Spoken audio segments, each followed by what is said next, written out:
শরীফুল ইসলাম সরাসরি চুক্তিতে দল পেলেন পিএসএল এর মধ্যে।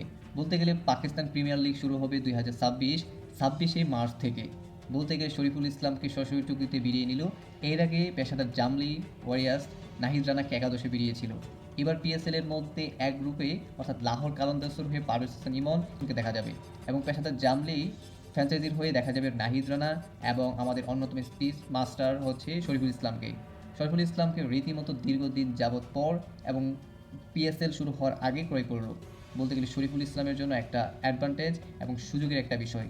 কারণ হচ্ছে দেশের বাইরে শরীফুল ইসলামের প্রথম কোনো টি-20 ম্যাচ, অর্থাৎ দেশের জার্সি বাহিরে।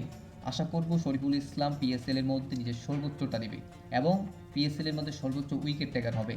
বাংলাদেশের এমন ফ্র্যাঞ্চাইজি মুস্তাফিজুর রহমান বাদে অন্য কোনো বলারকে দেখা যায়নি যারা দেশের বাইরে গিয়ে সেরা বোলিংটা করছে। আশা করব মুস্তাফিজুর রহমানের পর যদি কোনো আন্তর্জাতিক বলার হয় তাহলে শরীফুল ইসলাম হবে। এমনিতে শরীফুল ইসলাম দুর্দান্ত পারফর্মের মধ্যে রয়েছে বিগত সিরিজগুলোর মধ্যে।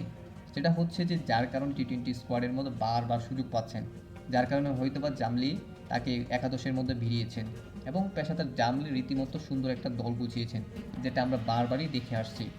এবং পিএসএল এর মধ্যে ইরশাদ হোসেন, পারভেজ হোসেন ইমন এবং নাহিদ রানার পর দুর্দান্ত ছন্দে থাকবেন আমাদের এই স্পিচ মাস্টার। আশা করব চারজন ক্রিকেটারই সেরাটা দেবে এবং দেশের নাম উজ্জ্বল করবেন। স্পেশালি শরীফুল ইসলামের বামহাতি যে ইয়র্কারগুলি মনে হচ্ছিল বা মনে হয় স্টার্কের মতো আন্তর্জাতিক মানের একজন বলার হোক, সেই প্রত্যাশা। আর শরীফুল ইসলামকে পিএসএল এর মধ্যে জামলি যে একাদশের মধ্যে বেরিয়েছে তা অফিসিয়ালি তাদের ফেসবুক পেজের মধ্যে দিয়ে দিয়েছে এবং পোস্ট করেছে। বলতে গেলে শরীফুল ইসলামকে নিয়ে আশাবাদী জামলি। যে আপনার কি মনে হয় শরীফুল ইসলাম পিএসএল এর মধ্যে কয়টি উইকেট নিতে পারে? আপনার প্রেডিকশন কমেন্ট বক্সে জানিয়ে দিতে পারেন। দেখব শেষ পর্যন্ত আপনার প্রেডিকশন মিলে কিনা।